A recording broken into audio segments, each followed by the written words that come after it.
There is a new digital currency being tested in Toronto. Imagine a world where you make liquidity of cash digital, where you get paid in real time.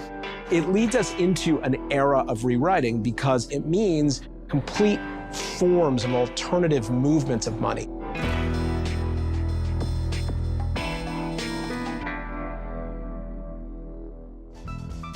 My name is Lawrence Cook, and we'd like to replace cash with digital cash.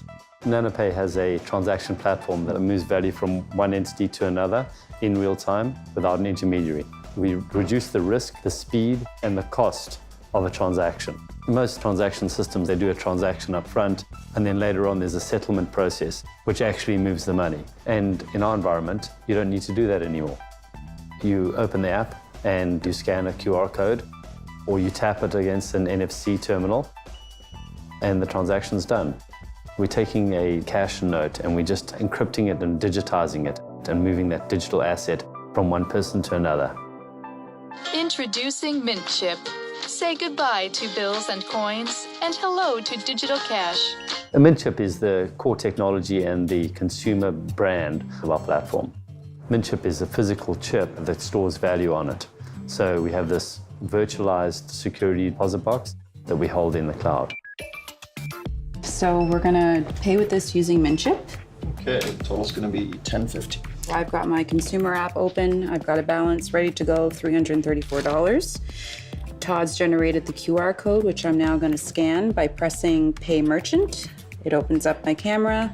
I hover it over the QR code, and right away, I confirm with my Touch ID that it's in fact me putting through the payment, and that's it.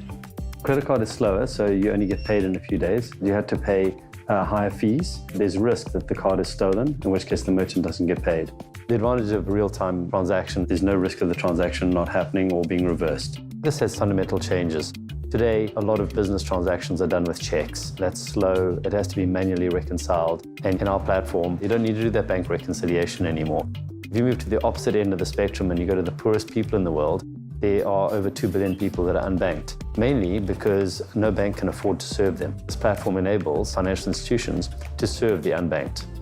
As currency becomes more digital in nature and more ephemeral, you are seeing dramatic shift on the planet around transference of wealth, access to wealth generation. So if we can get rid of cash and be a cashless society, it's better for all participants. We are in an environment now where the rise of new forms of currency is going to be a very, very big part of the next decade.